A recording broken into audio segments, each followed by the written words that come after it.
Hello everyone, welcome to your very own Easily. I am Dr. Sudha, your mentor for biology.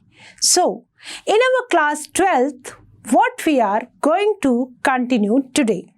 We have already started with our chapter that is sexual reproduction in flowering plants.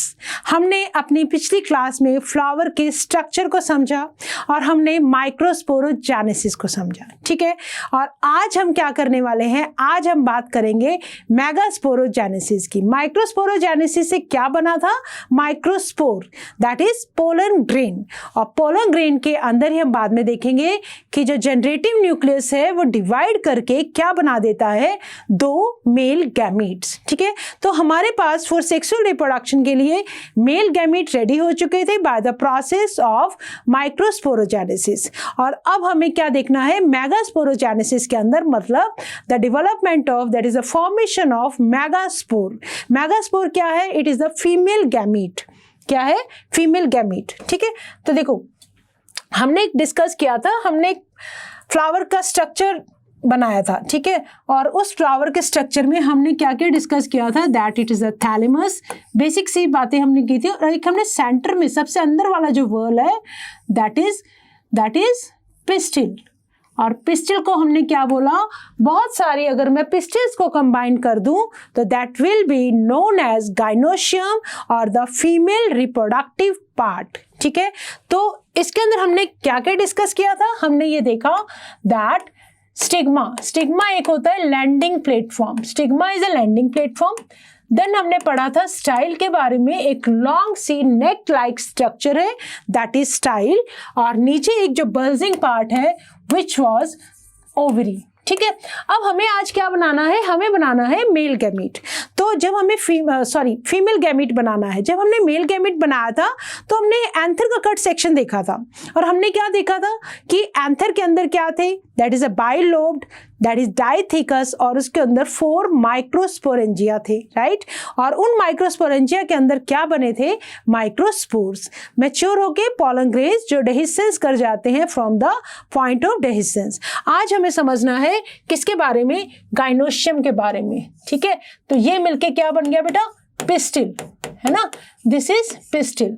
और बहुत सारे पिस्टिल्स के जो whorl को हम क्या बोल देते हैं, गाइनोशियम, गाइनोशियम, ठीक है। अब देखो दैट इज पिस्टिल, और इसको हम क्या बोल सकते हैं, कार्पिलरी भी बोल सकते हैं। अगर मान लो एक पिस्टिल है, एक पिस्टिल हो सकती है, there can be many pistils, there can be many pistils, ठीक है। एक पिस्टिल है तो हम इसको बोल सकते हैं मोनोकार्पिलरी, हम इसको बोल सकते हैं मोनोकार्पिलरी, मोनोकार्पिलरी, ठीक है। और अगर बहुत सारे पिस्टिल्स हैं तो हम बोल देंगे मल्टी कार्पिलरी, मल्टी कार्पिलरी, राइट, ओके। अब ये जो पिस्टिल्स हैं हो सकता है आपस में फ्यूज हो, अगर फ्यूज है तो हम इनको बोलेंगे फ्यूज्ड पिस्टिल है, फ्यूज्ड पिस्टिल्स अगर हैं तो हम इस कंडीशन को बोल देते हैं सिनकार्पस। क्या बोल देते हैं, सिनकार्पस। और अगर ये पिस्टिल आपके फ्री हैं, which are not fused, free pistils हैं, बहुत सारे अगर पिस्टिल्स हैं, multi carpellary condition can be syncarpous, it can be apocarpous, it can be apocarpous, ठीक है, ओके। जो स्टाइल है, style can be hollow, style को भी देख लेते हैं, style can be hollow, hollow मतलब अंदर से खाली भी हो सकता है, इट कैन बी सॉलिड, ठीक है। और ओवरी के अंदर क्या होगा, हम बात करेंगे एक और टिश्यू प्लेसेंटा, प्लेसेंटा के साथ यहाँ पे अटैच हुआ हमें क्या मिलेगा, ओव्यूल, क्या मिलेगा, ओव्यूल। ये है स्ट्रक्चर किसकी, फीमेल पार्ट की, दैट इज गाइनोशियम की, ठीक है। एक बार देखो, एक second, let me show you about this part. देखो हमने क्या लिया है, hibiscus, China rose, China rose का फ्लावर लिया है, ठीक है। चाइना रोज के फ्लावर को जब हम देखते हैं तो देखो दिस इज स्टिग्मा, स्टाइल, और ये क्या, ओवरी, और ये ओवरी किस पे अटैच है, थैलेमस पे। अगर स्टिग्मा, ये देखो ये सारा स्टिग्मा है, और अगर ये ओवरी आपस में से फ्यूज कर गई तो इसको बोल देंगे सिनकार्पस ओवरी। क्या बोल देंगे? Syncarpous ovary. और अगर बहुत सारे ऐसे कार्पस है but this all are free तो इसको क्या बोल देंगे? एपोकार्पस। ठीक है, चलो multi कार्पिलरी syncarpous pistil of Papaver. ये एनसीईआरटी का डायग्राम है, you have to take care of all the diagrams. सब डायग्राम्स के ऊपर हमारा पूरा कमांड होना चाहिए। तो ये आपसे पूछा जा सकता है, this is multi कार्पिलरी syncarpous fused pistil of papaver somniferum. ऐसे ही सी में दिया हुआ मल्टी कार्पिलरी एपोकार्पस, ये सारे कार्पस फ्री हैं तो इसको क्या बोलेंगे? Apocarpous gynoecium of michelia. ये किसका है? This is of michelia. और ये किसका है? पेपावर का, राइट। और diagrammatic view of typical anatropous ovule. अगर हम टिपिकल एनाट्रोपस ओव्यूल की बात करें तो we have the structure somewhere like this. देखो ये, let me make it more clear. देखो ये मान लो मैंने एक ओवरी की वॉल ले ली। क्या है ये? This is ovary wall. Ovary wall, ovary की वॉल के साथ है अटैच छोटा सा एक टिश्यू जिसको हम बोल रहे हैं प्लेसेंटा। ये क्या है बेटा? Placenta. This is placenta. Placenta के साथ अटैच है एक stalk like structure that is known as, this is known as funicle. Funicle, ठीक है। और इस फ्यूनिकल से ही अटैच है हमारा एक anatropous ovule. This is anatropous ovule. ये क्या है? ओव्यूल बना रहे हैं। इसके ऊपर एक आपकी स्कार लाइक स्ट्रक्चर होती है दैट इज नोन एज रेफी। रेफी, ठीक है। और ये जो ओपनिंग है इसको क्या बोलते हैं? हाइलम। इसको क्या बोलेंगे? Hilum, right. ओके, अब देखो क्या होते हैं, इसके अंदर भरे हुए हैं बहुत सारे न्यूसेलर सेल्स। और ये जो एनाट्रोपस ओव्यूल है मैं बात कर रही हूँ typical angiospermic ovule. This is bitegmic. This is bitegmic. ये क्या है? Integuments. This is outer integument, ठीक है। ये आपकी है इनर इंटेग्यूमेंट। इनर इंटेग्यूमेंट, ठीक है। Okay, inner integument. तो ये क्या है? Bitegmic. This is bitegmic ovule, right. Okay, gymnosperm के अंदर यही ओव्यूल जो इंटेग्यूमेंट्स हैं दीज आर ओनली वन। तो हम यहाँ पे लिख लेते हैं जिम्नोस्पर्म्स के अंदर, gymnosperms they have unitegmic. They have unitegmic ovule. Unitegmic ovule मतलब एक ही इंटेग्यूमेंट है इनके अंदर, ठीक है। और इनके अंदर कौन से सेल्स भरे हुए हैं? अगर हम बात करें इनके अंदर सारे के सारे ये कैसे सेल्स हैं? These all are the nucellus cells. These all are the nucellus cells, ठीक है। पैसिन्यूसिलेट और टैनिन्यूसिलेट, दैट इज अगर बहुत ज़्यादा अमाउंट में है न्यूसेलस। न्यूसेलस क्या है बेटा? रिजर्व फूड मटेरियल है। ये सारे मैं बना रही हूँ, these are the reserve food material, right. ये सारे के सारे जो सेल्स हैं, what are these? These are nucellus cells. These are nucellus cells, right.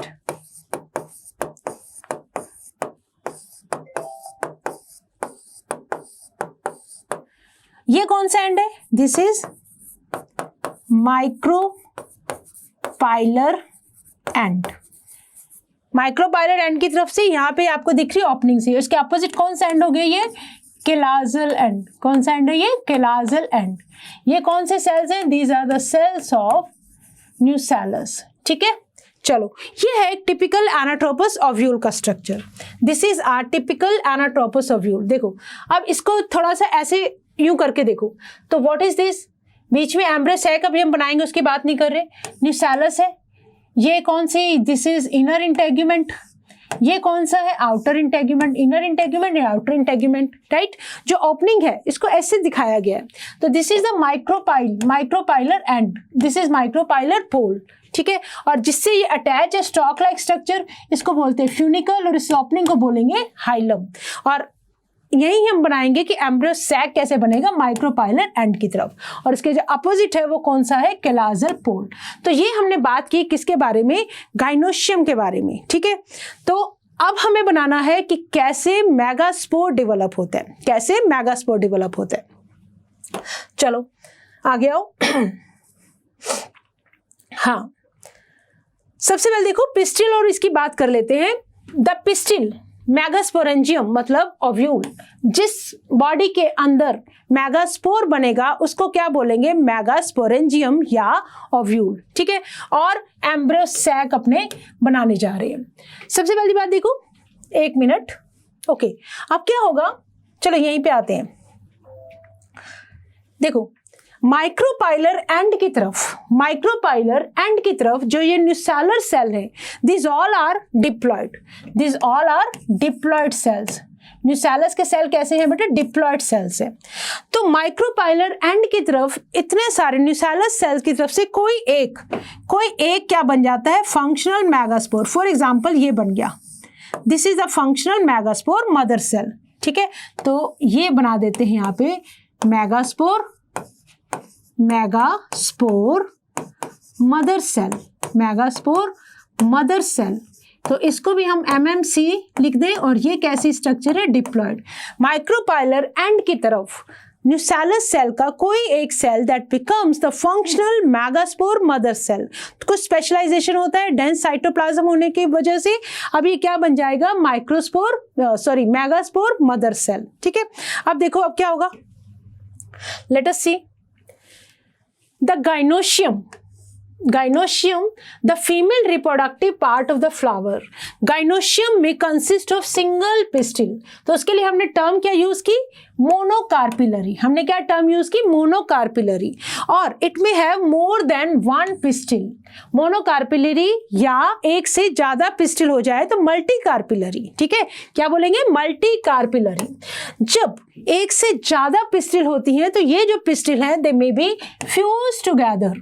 अभी भी जो कुछ हमने समझा, दैट मीन्स सिनकार्पस कंडीशन। कैसी कंडीशन है ये, सिनकार्पस। और ये क्या फ्री भी हो सकती हैं, तो ऐसी कंडीशन को बोलते हैं, फ्री पिस्टिल वाली कंडीशन को बोलेंगे एपोकार्पस। क्या बोलेंगे, एपोकार्पस। हर पिस्टिल के पास 3 पार्ट्स होंगे, कौन कौन से, number 1 stigma, right, number 2 style, and number 3 ovary. Stigma जो है that serves as the landing platform for pollen grain. Stigma जो है वहां पर आके पोलन ग्रेन लैंड करेंगी। हमने डिस्कस किया था हमारी पिछली क्लास में, थोड़ा सा रिवाइज करते हैं। हमने डिस्कस किया था हमारी पिछली वाली क्लास में, क्या डिस्कस किया था, हमने ये डिस्कस किया था कि पोलन ग्रेन के पास एक इनर मेम्ब्रेन थी, एक क्या थी, आउटर मेम्ब्रेन, ठीक है, एक क्या थी, आउटर मेम्ब्रेन। इसको हमने नाम दिया था एक्साइन, ठीक है। और इसको हमने क्या नाम दिया था, इसको हमने नाम दिया था इंटाइन, ठीक है। तो ये एक्साइन किसकी बनी हुई थी, that was made up of sporopollenin. किसकी बनी हुई थी, स्पोरोपोलिनिन की। तो बीच में इनके जो न्यूक्लियाई थे डिवाइड किए, तो 2 सेल्स बनने की वजह से एक सेल को हमने नाम दिया था जनरेटिव सेल, और other one was called vegetative cell, ठीक है। ये थे पोलन ग्रेन के structure. Generally they are released at 2 cell stage, that is in angiosperm, और कुछ एक केसेस में ये 3 सेल स्टेज पे भी रिलीज होती हैं, राइट। चलो अब हम बात करते हैं इसकी मेन, जो हम बात कर रहे थे, पोलन ग्रेन जाके स्टिग्मा के ऊपर लैंड करेंगे। ये हमने क्या बनाया है, ये बनाया मैंने स्टिग्मा, ठीक है। तो पोलन ग्रेन ने यहाँ पे आके लैंड करती हैं, पोलन ग्रेन यहाँ पे आके लैंड करती हैं, और इनके अराउंड क्या होता है, ये स्पोरोपोलिनिन, राइट। चलो, स्पोरोपोलिनिन एक ऐसा सब्सटेंस है that is the most resistant substance, जिसके ऊपर किसी भी चीज का इफेक्ट नहीं होता। जैसे ही पोलन ग्रेन स्टिग्मा के ऊपर लैंड करती हैं तो उनके अंदर जो कैपेबिलिटी है क्या करने की, मेल गैमीट को लेके जाने की, जर्मिनेट करने की, that is known as viability. तो वायबिलिटी जो है हर पोलन ग्रेन की वेरी करती है। स्टिग्मा पे आके लैंड हो गई तो क्या हर पोलन ग्रेन स्टिग्मा पे लैंड जब करेगी तो क्या वो जर्मिनेट करेगी? नहीं करेगी। ठीक है, तो there is viability of pollen grain, the ability of pollen grain to germinate, right. और दूसरी बात हमने लास्ट क्लास में देखा था स्पोरोपोलिनिन। स्पोरोपोलिनिन की वजह से हम पोलन ग्रेन को स्टोर करके भी रख सकते हैं, सेम वैसे ही जैसे कि ह्यूमन स्पर्म्स को स्टोर करके रखा जा सकता है स्पर्म बैंक में, सीड बैंक्स में, उसी तरह से क्या होते हैं पोलन बैंक्स। थोड़ा सा एनसीईआरटी के लाइन से समझते हैं पोलन ग्रेन के बारे में ताकि हम समझ पाएं कि जब पोलन ग्रेन स्टिग्मा के ऊपर लैंड करती हैं तो how they will help in the process of this fertilization. देखो, pollen grain have to land on the stigma before, कब लैंड करना होता है? Before they lose the viability. Viability मतलब उनकी जर्मिनेट करने की power. If they have to bring about fertilization, ठीक है, तो period for which pollen grain remain viable, ये वेरिएबल होता है हर स्पीशीज के लिए और टू सम एक्सटेंट किस बात पे डिपेंड करता है कि टेम्परेचर कैसा है और ह्यूमिडिटी, मतलब फेवरेबल कंडीशंस हैं या नहीं है।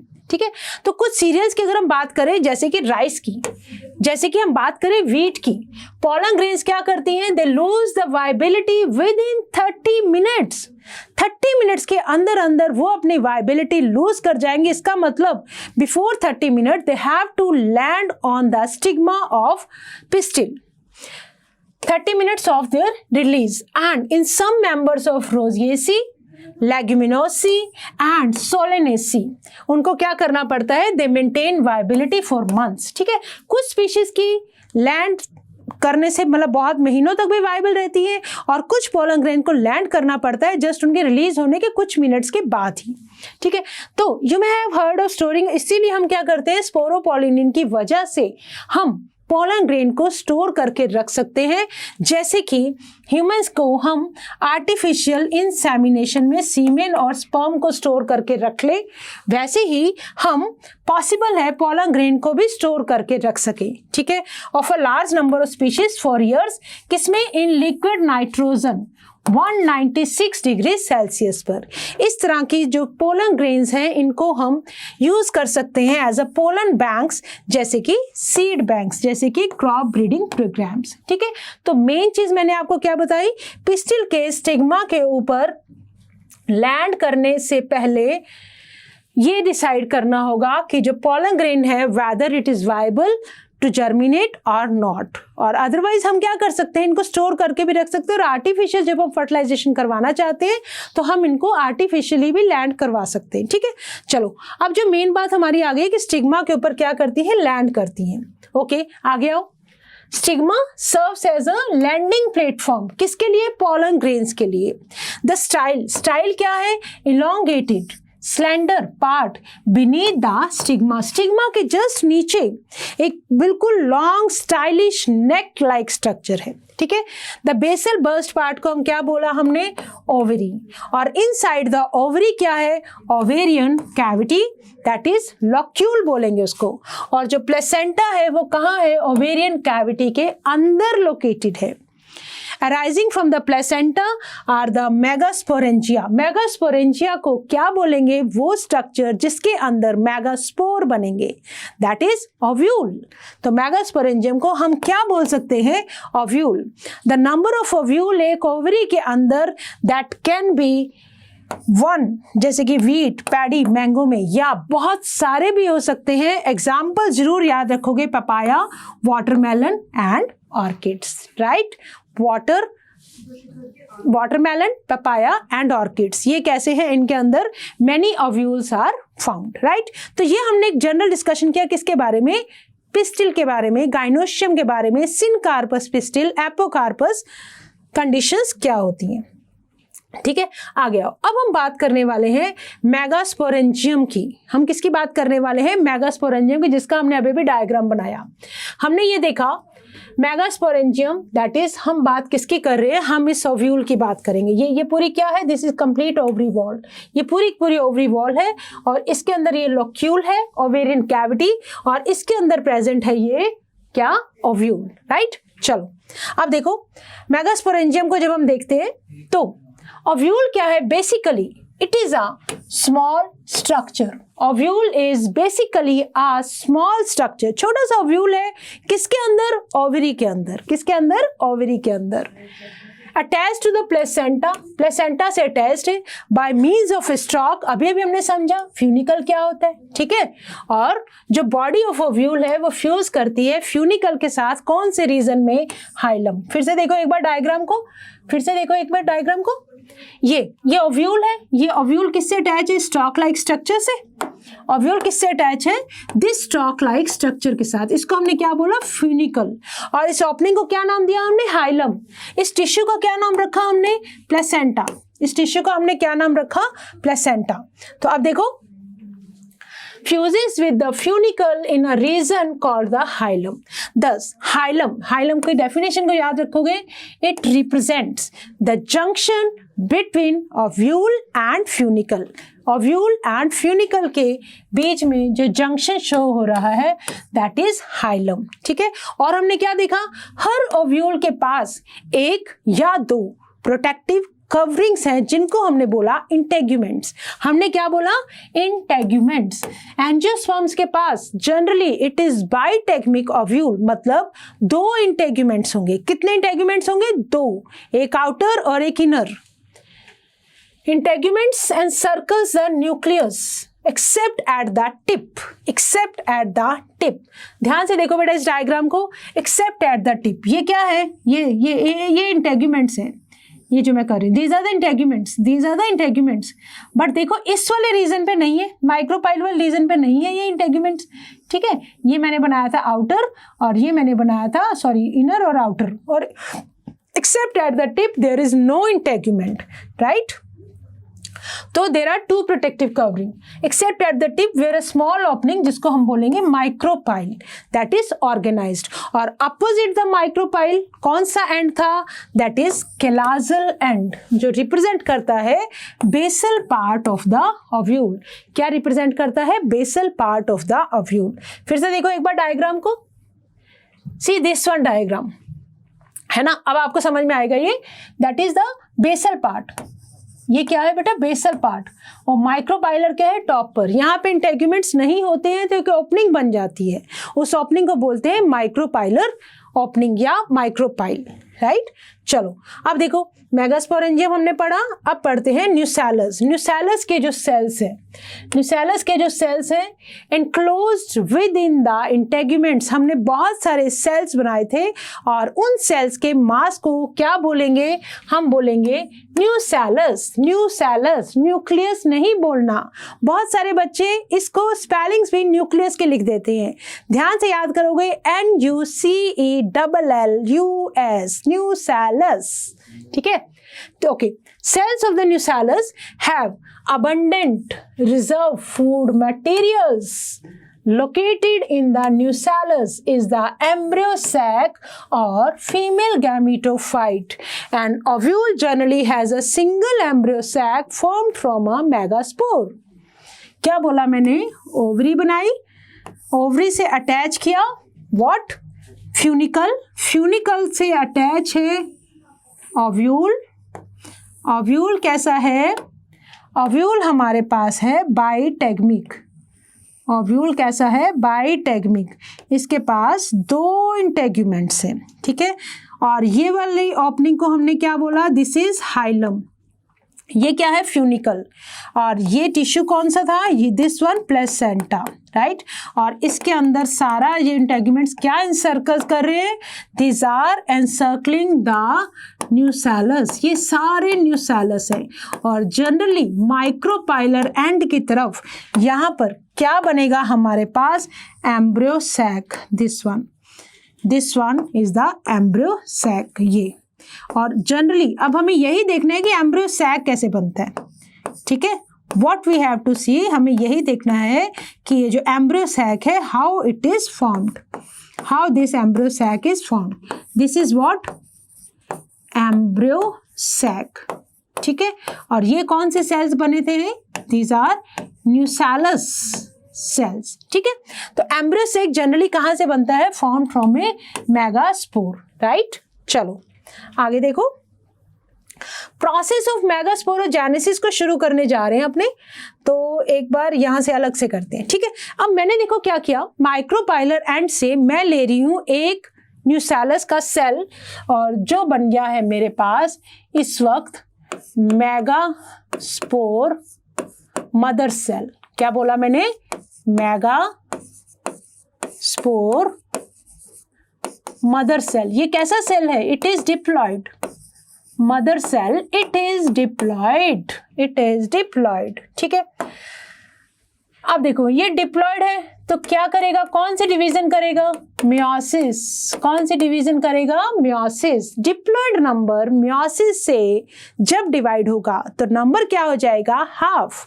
और कितने सेल्स बनेंगे, 1 2 3 4, क्योंकि हमें पता है एक मियोटिक डिवीजन से 2 सेल मियोसिस 2 से बनेंगे, फिर मतलब कंप्लीट मियोसिस से what we are getting 4 cells with chromosome number half। तो ये भी हैप्लॉइड, ये भी हैप्लॉइड, ये भी हैप्लॉइड, ये भी हैप्लॉइड, ठीक है। अब क्या होगा, अब क्या होगा, ये जो 3 सेल्स हैं ये वाले, ये क्या करेंगे, डीजेनरेट कर जाएंगे, तो फंक्शनल एक ही सेल बचेगा हमारे पास, दैट इज ये था मेगास्पोर टेट्राड, मेगास्पोर टेट्राड, ठीक है।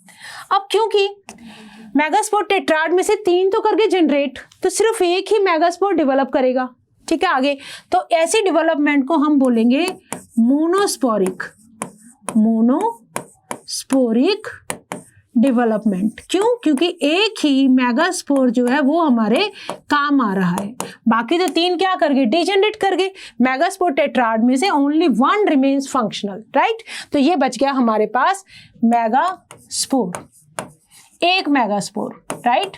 चलो अब देखो मेगास्पोरोजेनेसिस हमें करनी, इसके जो न्यूक्लियाई होंगे वो डिवाइड करेंगे।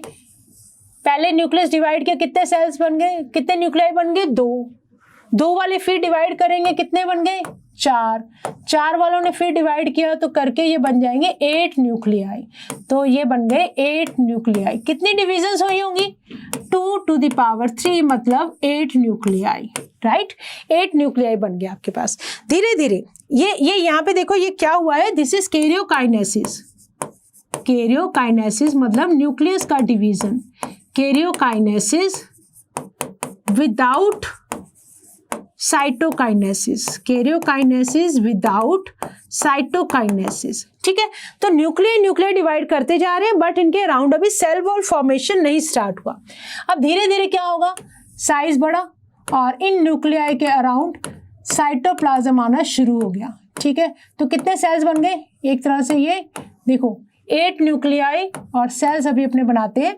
क्या होगा, धीरे धीरे जब इस तरह की स्ट्रक्चर आ जाएगी, 3 सेल्स, इनमें से 3 सेल्स, मान लो ये वाले 3, ये शिफ्ट कर जाएंगे ऊपर की तरफ। क्या शिफ्ट कर जाएंगे, ऊपर की तरफ, ठीक है। ये कौन सा एंड है, केलाजल एंड। ये कौन सा एंड है, केलाजा। और ये कौन सा है, माइक्रोपाइलर एंड है, क्योंकि ये जो स्ट्रक्चर है फंक्शनल मेगास्पोर माइक्रोपाइलर एंड की तरफ और धीरे धीरे ऊपर ग्रो कर रहा है, तो इसको नरिशमेंट कहाँ से मिल रहा है, न्यूसेलर सेल से। ओके, बीच में बन जाएंगे दो सेल्स आ जाएंगे सेंटर में, इनको बोल देंगे पोलर न्यूक्लियाई या फ्यूज करके पोलर सेल्स, राइट। और हमारे पास बन जाएगा एक, यहाँ सेंटर में बनेगा एक एग सेल, राइट। और इसको सराउंड करते ये बन जाएंगे हमारे पास साइनर्जिड्स। ये क्या बन गए, साइनर्जिड्स। तो ये जो स्ट्रक्चर आई हमारे पास, ये है हमारे पास एम्ब्रियो सैक। क्या है, एम्ब्रियो सैक। चलो एक बार लेबलिंग करते हैं, एक बार हम इसको लेबलिंग करते हैं, दोबारा से देखते हैं। हमारे पास स्ट्रक्चर आ गई है ये, ठीक है। 3 सेल्स जो ऊपर की तरफ है, इनको हम क्या बोलते हैं, एंटीपोडल सेल्स। क्या बोलेंगे, एंटीपोडल सेल्स, राइट। और बीच में हमारे पास थे कौन से सेल्स, पोलर न्यूक्लियाई, या इनको हम बोलेंगे पोलर सेल्स, पोलर सेल्स, ठीक है। और सेंटर में हमारे पास क्या था, सेंटर में था हमारे पास ये था एग, ठीक है। और इसको सराउंड करते थे हमारे पास साइनर्जिड्स। ये क्या थे, साइनर्जिड्स। साइनर्जिड्स के पास कुछ फिंगर लाइक सी स्ट्रक्चर्स होती हैं which are known as filiform apparatus. Synergids के पास क्या होती है? Filiform apparatus. ठीक है, तो एग को और साइनर्जिड्स को अगर मैं मिला दूं तो ये बन जाता है एग एपरेटस। Egg apparatus. जो साइनर्जिड्स के फिलीफॉर्म स्ट्रक्चर्स हैं, दे क्या करेंगी? ये पोलन ट्यूब जब इमर्ज हो जाएगी, जर्मिनेट हो जाएगी, तो पोलन ट्यूब को कहाँ आना है? एम्ब्रियो सैक के पास। तो उसके रास्ते को गाइड कौन करेगा? साइनर्जिड्स के filiform apparatus, that is finger like projections, वो गाइड करेंगी। ठीक है, तो दैट इज एग एपरेटस। तो ये क्या है? Typical anatropous ovule. कितने सेल्स है इसके अंदर? गिनो। 1 2 3 4 5 6 और ये एक सेल बन गया, दैट इज 7। तो कितने सेल्स हैं? कितने सेल्स हैं? 7 सेल्ड। न्यूक्लियाई कितने हैं? काउंट करो।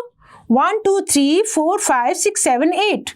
तो 8 nuclei, 8 nucleated 7 celled embryo sac. ठीक है, दैट इज। अब इसके अंदर क्या है? हमारा फीमेल गैमीट है, तो इसको हम क्या बोलेंगे? Female gametophyte. ठीक है, चलो देखो एक बार मेगास्पोरोजेनेसिस। मेगास्पोरोजेनेसिस को जब अपने समझेंगे तो मतलब formation of megaspore. Formation of megaspore, the process of formation of megaspores from the megaspore mother cell is called megasporogenesis। कोई दिक्कत इसमें? बहुत सिंपल सी डेफिनेशन। मेगास्पोर का बनना, उस प्रोसेस को क्या बोलते हैं? मेगास्पोरोजेनेसिस। ठीक है, ओव्यूल्स जनरली डिफरेंशिएट करते हैं सिंगल मेगास्पोर मदर सेल में। ठीक है, कौन से एंड पे? माइक्रोपाइलर एंड पे। अभी अभी हमने समझा of the nucellus. It is a large cell. Megaspore mother cell is a large cell जिसके पास डेंस साइटोप्लाज्म होगा, राइट? अभी अभी हमने समझा। एंड न्यूक्लियस कैसा होगा? Prominent nucleus. और मेगास्पोर अंदर मदर सेल जो है दैट इज डिप्लॉयड। कौन सी डिवीजन शो करेगा? Meiotic division. और म्योसिस से क्या होगा? Result is the production of 4 megaspores. कितने मेगास्पोर्स बने? 1 2 3 4। 3 क्या कर जाएंगे? डीजेनरेट। 3 क्या कर जाएंगे? डीजेनरेट। कितना बचेगा? सिर्फ 1। तो इसीलिए हम इस डेवलपमेंट को क्या बोलते हैं? मेगास्पोरिक डेवलपमेंट। क्या बोलते हैं? मेगास्पोरिक डेवलपमेंट। आगे आ जाओ। अब आ जाओ, देखो फीमेल गैमीटोफाइट। हमने क्या बना दिया बेटा? हमने एम्ब्रियो सैक बना लिया। हमने क्या बनाया? अभी अभी एम्ब्रियो सैक। फिर से देखो एक बार। एम्ब्रियो सैक के अंदर ये हमने बनाए एंटीपोडल सेल्स, ये वाले सेल्स थे पोलर सेल्स, सेंटर में था एग। ठीक है, और इसको सराउंड करते थे साइनर्जिड्स, राइट? तो अब एम्ब्रियो सैक, ये क्या है? Embryo sac. एम्ब्रियो सैक के पास क्या है? Female gamete. Female gamete. तो याद करो, जब हम बात करते हैं छोटे प्लांट्स की, जब हम बोल रहे थे कि वो प्लांट बॉडी जो फीमेल गैमीट को बियर करती है उसको क्या बोलेंगे? उसको बोलेंगे फीमेल गैमीटोफाइट। तो क्या मैं एम्ब्रियो सैक को फीमेल गैमीटोफाइट बोल दूं? बिल्कुल बोल सकती हूँ। फीमेल गैमीटोफाइट, वो प्लांट बॉडी जो फीमेल गैमीट को बियर करे, दैट इज फीमेल गैमीटोफाइट। तो in a majority of flowering plants one of the megaspore is functional while the other 3 क्या कर गए? डीजेनरेट कर गए। ठीक है, only the functional megaspore develops into the female gametophyte. एक ही डेवलप होता है, that is embryo sac. This method of embryo sac formation from a single megaspore is termed as monosporic development। एक ही मेगास्पोर से क्या बन गया? Embryo sac.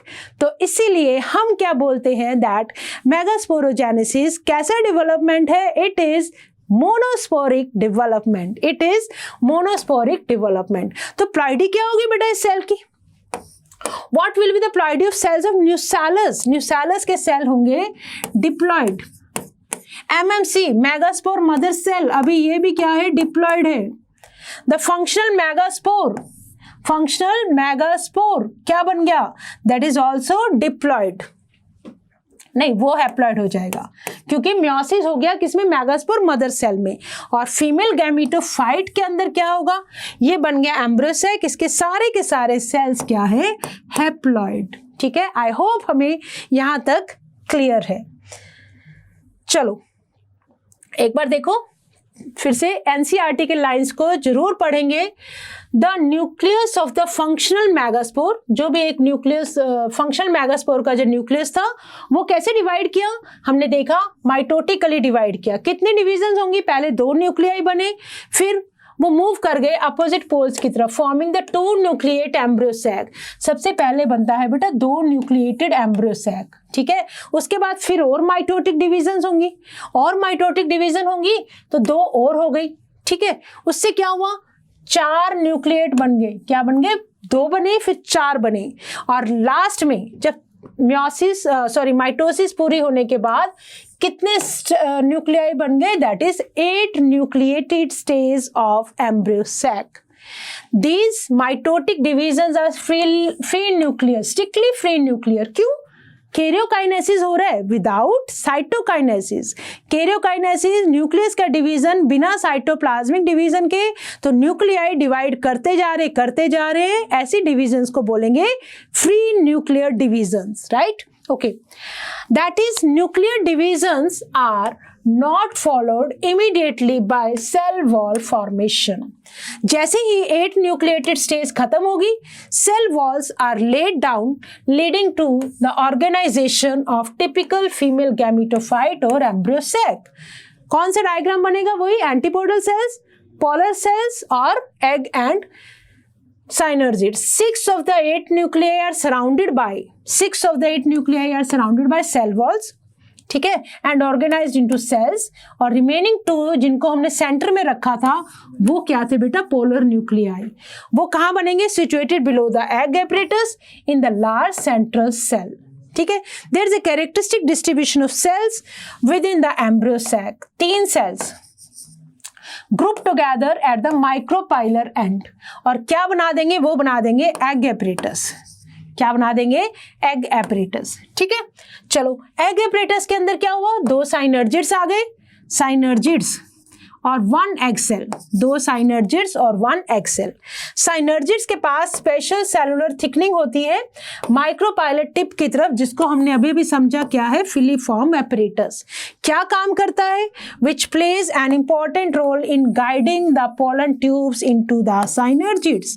पोलन ट्यूब को गाइड करने में साइनर्जिड्स के अंदर हेल्प करता है कौन, फिलीफॉर्म एपरेटस। और 3 सेल्स कहाँ गए थे, कैलाजल एंड की तरफ। इनको हमने क्या बोला, एंटीपोडल सेल्स। क्या बोला, एंटीपोडल सेल्स। और जो बीच में लार्ज सेंट्रल सेल था, इसके पास क्या है, 2 पोलर न्यूक्लियाई। तो हमारे पास क्या स्ट्रक्चर आ गई, typical angiospermic embryo sac maturity पे, जिसके पास 8 nucleate and 7 celled structure, that is female gametophyte, that is embryo sac, typical embryo sac। ठीक है, चलो एक बार डायग्राम देखो, वही सेम डायग्राम जो हमने बनाया। ठीक है, ये क्या है बेटा, माइक्रोपाइलर एंड है, इसके अंदर न्यूसेलस है, और एक सेल ये जो सेल बन गया, ये कौन सा सेल है, मेगास्पोर मदर सेल। इसकी प्लॉइडी क्या है, डिप्लॉइड। एनसीईआरटी का डायग्राम है, इसलिए समझना वेरी वेरी इंपॉर्टेंट। अब देखो माइक्रोपाइलर एंड पे मेगास्पोर डायाड, पहले दो बने, पहले 2 सेल्स बनेंगे, फिर म्योसिस 2 कंप्लीट होगा, फिर क्या बनेगा, मेगास्पोर टेट्राड, 1 2 3 4। इनके ये क्या बन गए, सारे के सारे हैप्लॉइड। ठीक है, अब क्या होगा इनके बीच में, पहले ये कौन सी स्टेज है, 2 celled embryo sac, 2 nucleate, not 2 celled, it is 2 nucleate embryo sac, 2 nucleate embryo sac. ये कैसी है, 1 2 3 4, दिस इज 4 न्यूक्लिएट, देन 1 2 3 4 5 6 7 8। तो इसके अंदर कितने न्यूक्लियाई आ गए, 8 न्यूक्लियाई। अभी इनके अराउंड साइटोप्लाज्म नहीं आया है, सेल वॉल नहीं बनी है, तो ये है सिंपल फ्री न्यूक्लियर डिविजन्स। आगे क्या होगा, अब देखो 3 तो देखो कहाँ चले गए, ये कौन सा एंड है, दिस इज कैलाजल एंड। तो कैलाजल एंड में मिलेंगे आपको एंटीपोडल सेल्स, बीच में आगे 2 कौन से, पोलर न्यूक्लियाई। और ये बड़ा वाला जो सेल बना, दिस इज कंप्लीट सेल, ये कौन सा सेल है, सेंट्रल सेल, राइट। और ये क्या है, एग, और एग को सराउंड करते हैं ये साइनर्जिड्स। ठीक है, चलो अब देखो अरेंजमेंट क्या है टिपिकल एम्ब्रियो सैक का। एंटीपोडल कहाँ चलेंगे, कैलाजल एंड की तरफ। पोलर न्यूक्लियस कहाँ है, सेंटर में। ये बड़ा वाला सेल क्या है, सेंट्रल सेल है। और माइक्रोपाइलर एंड की तरफ एग को सराउंड करते हैं साइनर्जिड्स, और साइनर्जिड्स के पास ये क्या है, फिलीफॉर्म एपरेटस, जो क्या करेंगे, पोलन ट्यूब को गाइड करेंगे कहाँ आने के लिए, साइनर्जिड्स के अंदर, यहाँ एम्ब्रियो सैक में एंट्री लेने के लिए। ठीक है, okay, this we have done and now it is a question time. तो जल्दी से क्वेश्चंस के आंसर देंगे और देखते हैं कि हमने कितना समझा है। Ovule of an angiosperm is technically equivalent to, हमने अभी भी डिस्कस किया, ovule मतलब मेगास्पोर bearing body मतलब मेगास्पोरेंजियम, है ना। तो आंसर ढूंढ लो, megasporangium, yes that is a. Answer क्या होगा, मेगास्पोरेंजियम। आगे आओ, second question, filiform apparatus is a characteristic feature of synergids के पास, है ना।